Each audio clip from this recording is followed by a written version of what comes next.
খেয়ে দেখাচ্ছে স্ট্রবেরি খুব মিষ্টি। মনেই হচ্ছে না এটা বাড়ির বাগানের। একদম তাজা আর রসালো। এই স্ট্রবেরিগুলো একদম তাজা।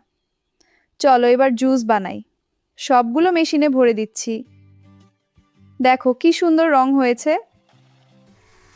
এই জুসটা এখন ফ্রিজের মধ্যে রেখে দিই আর আমি গিয়ে জামা কাপড়গুলো কেচে নিই। দেখো প্রত্যেকটা দিন আমি আমার জামা কাপড় ধুয়ে ফেলি কারণ আমাকে ময়লা ভালো লাগে না। প্রতিদিন ধোয়ার ফলে কাপড়গুলো পরিষ্কার থাকে এবং আমার ভালো লাগে। তোমরাও চেষ্টা করো স্বাস্থ্যকর থাকবে। কাপড়গুলো রোদে শুকাতে দেই, তারপর চান করতে যাব। দেখো কি সুন্দর হাওয়া লাগছে। এবার সব কাপড় তাড়াতাড়ি শুকিয়ে যাবে। আমার খুব ভালো লাগছে।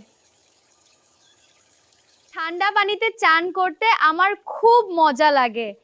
খুব রিফ্রেশিং লাগে, মনে হয় সব ক্লান্তি দূর হয়ে গেল। ওয়াও, এত ঠান্ডা!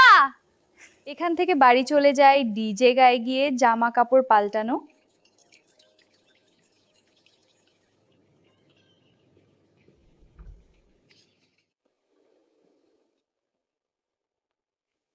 আজকের ভাত, ডাল, মাংস, মাছ, শাকভাজি সব খুব সুস্বাদু হয়েছে। আর অনেক কিছু আছে, সব একটু একটু করে খাবো।